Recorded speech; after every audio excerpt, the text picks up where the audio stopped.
वो गुंडा चाकू लेकर आदिल की तरफ बढ़ने लगा। आदिल डर के मारे अपने कदम पीछे लेने लगा। फिर आदिल एकदम दीवार से लग गया। उसे अब कहीं जाने का रास्ता नहीं मिल रहा। आदिल, प्लीज छोड़ दो मुझे। गुंडे ने पूरी तेजी से चाकू से आदिल के पेट पर वार किया। तभी जोर से गनफायर की आवाज आई और गोली जाकर उस गुंडे के हाथ पर लगी। वो गुंडा दर्द में जोर से चिल्लाया। चाकू उसके हाथ से छूटकर दूर जाकर गिरा। पूरे बार में एकदम सन्नाटा छा गया। सबने गोली चलाने वाले आदमी की तरफ देखा। सामने 6 फीट हाइट, गोरा रंग और एक बहुत ही अट्रैक्टिव पर्सनैलिटी का आदमी खड़ा था। ये कोई और नहीं, सार्थक है। आदिल कार्तिक को वहां देखकर हैरान रह गया। आदिल, भाई, यहां? सार्थक के चेहरे पर गुस्सा साफ झलक रहा है। उसकी आंखें गुस्से से लाल हो गई हैं। ऐसा लग रहा है जैसे उसके सिर पर खून सवार है। सार्थक को देखकर वहां खड़े सब लोग डर गए। उनमें से एक गुंडे, रॉबिन ने कहा, रॉबिन, कौन हो तुम? तुम्हारी हिम्मत कैसे हुई हमारे आदमी पर गोली चलाने की? तुम जानते नहीं हो हम लोग कौन हैं। अंडरवर्ल्ड में कांटेक्ट है हमारे। आज तुम यहां से जिंदा नहीं जाओगे। सार्थक, आज तुम में से कोई भी सिंगल पीस में घर नहीं जाएगा और मुझे याद करते ही तुम्हारी रूह कांप करेगी। रॉबिन, तुम सब खड़े खड़े मेरा मुंह क्या देख रहे हो? खत्म करो इसे। सारे गुंडे अपने अपने हथियार निकालकर सार्थक के पास आते हैं। किसी के पास चाकू है, किसी के पास कुल्हाड़ी। वो सार्थक के इर्द गिर्द घेरा बना लेते हैं। सार्थक अपनी आंखों को घुमाकर एक बार सबको ऑब्जर्व करता है। सब गुंडे सार्थक पर एक साथ वार करने ही लगते हैं कि सार्थक एक बहुत ही ऊंची जंप करके पूरी फुर्ती से अपनी बॉडी और लेग को 360 डिग्री मूव करते हुए तूफान से भी तेज एक ऐसा वार करता है कि सबके हाथों से हथियार छूटकर नीचे गिर जाते हैं। इससे सब हैरान हो जाते हैं और इससे उन गुंडों का गुस्सा और बढ़ जाता है। आदिल कोने में खड़ा ये सब देखकर हैरान हो जाता है। आदिल ने सार्थक को आज तक इतने गुस्से में कभी नहीं देखा। आज वो सार्थक का बहुत खतरनाक और बदला हुआ रूप देख रहा है, जिससे आदिल बहुत घबरा गया। इतने में कार्तिक भी खुद को संभाल कर खड़ा हो गया। सब गुंडे सार्थक पर वार करने के लिए तैयार थे। सार्थक ने नीचे पड़ा एक चाकू उठा लिया और एक के बाद एक सब गुंडों से भिड़ने लगा। उसने कई गुंडों को बहुत बुरी तरह जख्मी कर दिया। कार्तिक भी सार्थक की मदद के लिए आगे आया और बाकी गुंडों से डील करने लगा। सार्थक ने सब गुंडों को धूल चटा दी और उन्हें इतना बुरी तरह जख्मी कर दिया कि वो अब खुद अपने पैरों पर चलकर वहां से जाने लायक नहीं थे। ये देखकर गुंडे रोबिन के हाथ पांव वहीं जम गए। एक नॉर्मल सा दिखने वाला लड़का इतने सारे हट्टे-कट्टे गुंडों का ये हाल कैसे कर सकता है, वो भी अकेले। सार्थक की आंखों में जैसे खून उतर आया था। वो आदिल से बहुत प्यार करता था और उन्होंने उसे जान से मारने की कोशिश की थी। सार्थक धीरे धीरे रॉबिन की तरफ आया।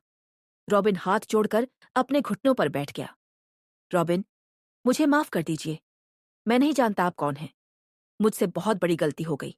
प्लीज मुझे माफ कर दीजिए। सार्थक गुस्से में, अगर तुमने मुझ पर वार किया होता तो मैं तुम सबको छोड़ देता, लेकिन तुम लोगों ने मेरे भाई पर वार करके मेरी आत्मा पर वार किया है। इसके लिए तुम्हें कोई माफी नहीं मिलेगी। सार्थक ने रॉबिन को कसकर उसके बालों से पकड़ा और चाकू से उसकी गर्दन पर वार करने लगा। तभी आदिल घबराकर जोर से चिल्लाया, आदिल, नहीं भाई, नहीं। ये आवाज सुनकर सार्थक रुक गया। रॉबिन की तो डर से हालत खराब हो गई। तभी कार्तिक की नजर टेबल के पीछे छिपे मैक्स पर पड़ी। कार्तिक उसे कॉलर से पकड़कर खींचते हुए बाहर लाया। मैक्स ने डर के मारे खुद ही सब उगल दिया। मुझे छोड़ दो। मुझे इस लड़के को फंसाने के लिए किसी ने पैसे दिए थे। प्लीज मुझे छोड़ दो। कार्तिक, किसने? मैक्स हकलाते हुए, व व वासु अग्रवाल। कार्तिक ने उसे छोड़ दिया। आदिल ने आज तक इतना खून खराबा कभी नहीं देखा था। वो बहुत ज्यादा घबराया हुआ था। ऊपर से सार्थक का ये रूप आदिल को और ज्यादा डरा रहा था। सार्थक ने रॉबिन और मैक्स को छोड़ दिया। सार्थक, अपने आदमियों को लेकर दफा हो जाओ यहां से। उसके बाद सार्थक की नजर कोने में खड़े आदिल पर पड़ी। सार्थक धीरे धीरे आदिल के पास आया।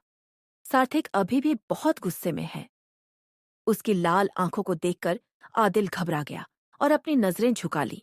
आदिल को एहसास हो गया था कि उससे बहुत बड़ी गलती हो गई है। सार्थक ने बिना कुछ कहे सुने खींचकर एक थप्पड़ आदिल को मारा। इस थप्पड़ की आवाज पूरे बार में गूंज उठी। सार्थक ने आदिल की बाजू पकड़कर उसे अपनी तरफ खींचते हुए जोर से चिल्लाकर पूछा, सार्थक, क्या करने आया था यहाँ? आदिल इतना ज्यादा डरा हुआ था कि उसके मुंह से आवाजें ही नहीं निकल रही थी। सार्थक, मैं कुछ पूछ रहा हूं, आंसर मी। कार्तिक, सार्थक, छोड़ दो उसे।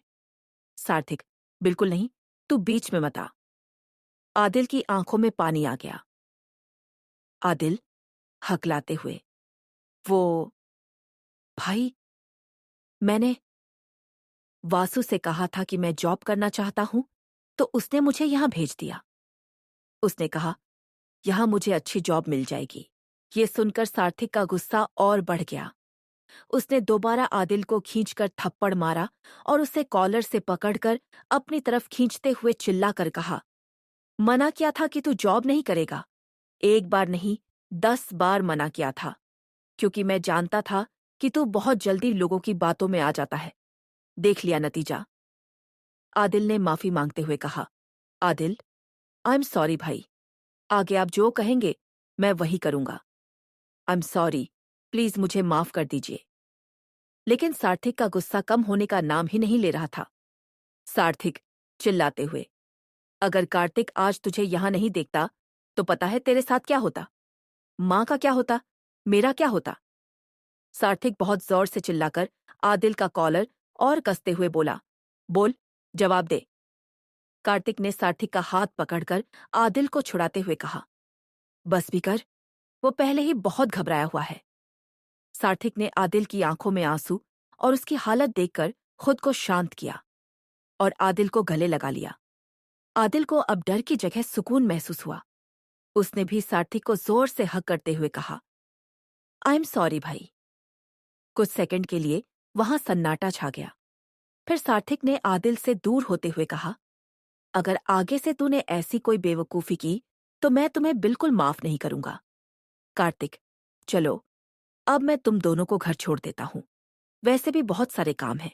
कुछ देर में सुबह हो जाएगी। सार्थक, नहीं, तुम्हारे सिर पर बहुत ज्यादा चोट आई है। पहले डॉक्टर के पास चलते हैं। कार्तिक, इसकी जरूरत नहीं है। सार्थक, जरूरत है। कार्तिक, अच्छा ठीक है, चलो। वो सब वहां से निकल जाते हैं। कुछ देर बाद फ्लैट में दिन का समय सुबह के 6 बज रहे हैं। वाणी, रानो और सूरज हॉल में सोफे पर बैठे हैं। रानो, आंटी, अरे, सार्थक बाबा ने कुछ तो बताया होगा ना कि कहाँ जा रहे हैं? सूरज, नहीं, बस वो जल्दी जल्दी में बिना कुछ बताए होटल से निकल गया। काफी टेंशन में लग रहा था। मुझे लगा घर ही आया होगा। वाणी, मुझे तो चिंता हो रही है। अगर सार्थक होटल से जल्दी निकल गया था तो अब तक घर क्यों नहीं आया? ऊपर से आदिल भी अपने कमरे में नहीं है और दोनों फोन भी नहीं उठा रहे। रानो, सार्थक बाबा तो ऐसे ही हैं, बिना बताए निकल जाते हैं, पर आदिल ने तो ऐसा कभी नहीं किया। तभी सार्थक और आदिल घर के अंदर आते हैं। वाणी उठकर उनके पास जाती है। वाणी, कहाँ चले गए थे तुम दोनों? पता है कितनी चिंता हो रही थी मुझे तुम्हारी। ऊपर से फोन भी नहीं उठा रहे थे। सार्थक, कुछ नहीं हुआ माँ, हम किसी जरूरी काम से गए थे। तभी रानो उनके पास आती है। रानो, आपको बताना तो चाहिए था ना। तभी रानो की नजर आदिल के चेहरे पर जाती है। उसके चेहरे पर उंगलियों के निशान साफ दिखाई दे रहे हैं। रानो आदिल के चेहरे पर हाथ लगाकर पूछती है, रानो, ये क्या हुआ है? आदिल बाबा, ये आपके चेहरे पर निशान कैसे हैं? वाणी, बताओ आदिल, क्या हुआ है ये? आदिल, वो, ये तो, ये तो। वाणी, आगे बोलोगे? आदिल, सार्थक भाई ने मारा है। वाणी, हैरान होकर, सार्थक ने? क्यों? सार्थक, ये आप आदिल से पूछिए कि कल रात मेरे जाने के बाद ये सबको बिना बताए कहाँ गया था। वाणी, तुम दोनों बताओगे भी, हुआ क्या है? आदिल, माँ, वासु ने मुझे जॉब के लिए एक एड्रेस दिया था। मुझे पता था भाई कभी नहीं मानेंगे, इसलिए मैं बिना किसी को बताए रात को वहां चला गया। सार्थक, और वहां जाकर गुंडों के बीच फंस गया। अगर मेरा दोस्त इसे पहचान कर मुझे फोन नहीं करता तो आज ये जिंदा नहीं होता। वाणी परेशान होकर, क्या? आदिल, तुम्हें ऐसा नहीं करना चाहिए था। आदिल, आई एम सॉरी माँ, मैं तो बस भाई की मदद करना चाहता था, मुझे नहीं पता था कि ये सब हो जाएगा। वाणी, मैं जानती हूँ, लेकिन तुझे चोरी छुपे जाने की क्या जरूरत थी? एक बार हमसे बात तो करता, अगर तुझे कुछ हो जाता तो। आदिल, मैंने कितनी बार भाई से कहा, लेकिन वो हर बार डांटकर चुप करा देते हैं और कहते हैं कि तू जॉब नहीं कर सकता। सार्थक, आदिल, तू अभी बहुत छोटा है। आदिल, नहीं भाई, मैं 17 का हो गया हूं। जब आप मुंबई आए थे तो आप भी इसी उम्र के थे ना, और आप मुंबई आने से पहले भी काम करते थे, फिर मैं आपकी हेल्प क्यों नहीं कर सकता? सार्थक, ठीक है, तेरी यही जिद है ना, तू काम करना चाहता है, मैं तुझे खुद काम पर लगाऊंगा। तभी डोरबेल बजती है। रांझो, ओहो, अब कौन आ गया? सार्थक राणो आंटी को रोकते हुए, सार्थक, रुकिए, मैं देखता हूं। सार्थक जाकर दरवाजा खोलता है। बाहर 2 आदमी खड़े हैं, जिनके हाथों में कुछ बैग्स और बॉक्स हैं। सार्थक उन्हें अंदर आने का इशारा करता है। वो सब अंदर आते हैं और सीधे हॉल की टेबल पर सारा सामान रखने लगते हैं। वाणी हैरान होकर, अरे, ये सब क्या है? और ये लोग कौन हैं? सार्थक, माँ, ये सब मैंने मंगवाया है। वो आदमी सामान रखकर चले जाते हैं। वाणी, इतना सारा सामान? आदिल एक्साइटेड होकर, आदिल, क्या है इसमें? आदिल सामान खोलकर देखने लगता है। उसमें बहुत ही ब्रांडेड कपड़े थे। आदिल, वाओ भाई, ये आपका है? सार्थक, नहीं, ये तो सूरज के लिए है। तुम्हारा दूसरे बैग में है? सूरज, मेरे लिए? सार्थक, इसमें सबके लिए कपड़े और शूज हैं, और माँ और राणू आंटी के लिए ज्वेलरी भी है। सब लोग जल्दी से ये पहनकर तैयार हो जाओ, गाड़ी आने वाली होगी। हमें कहीं जाना है। वाणी, जाना है कहाँ? सार्थक, पार्टी में जाना है माँ। पहले आप सब तैयार हो जाओ, गाड़ी में बैठकर सब बता दूंगा। दूसरी तरफ सिंघानिया मेंशन अवनूर मिरर के सामने बैठी तैयार हो रही है। उसने लॉन्ग लाइट ब्लू गाउन पहना है, जिसमें वो बहुत प्यारी लग रही है। एक मेकअप आर्टिस्ट उसे तैयार कर रही है, लेकिन अवनूर के मन में उलझन चल रही है। आगे क्या होगा? सार्थक, जिसे सब एक आम सा लड़का समझते हैं, जो अपनी फैमिली का खर्च उठाने के लिए वेटर की जॉब करता है, उसका ऐसा कौन सा सच आज सामने आने वाला है जिससे सिंघानियाज और जिंदल फैमिली पूरी तरह हिल जाएंगी? क्या सार्थक अपनी माँ और अपने भाई को दुनिया की सारी खुशियां दे पाएगा? और क्या किंग कार्तिक की बहन को वापस लाने के लिए आज की पार्टी में कौन सी नई चाल चलेगा?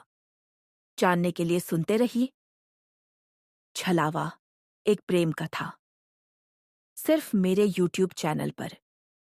वीडियो को लाइक और चैनल को सब्सक्राइब करना न भूलें।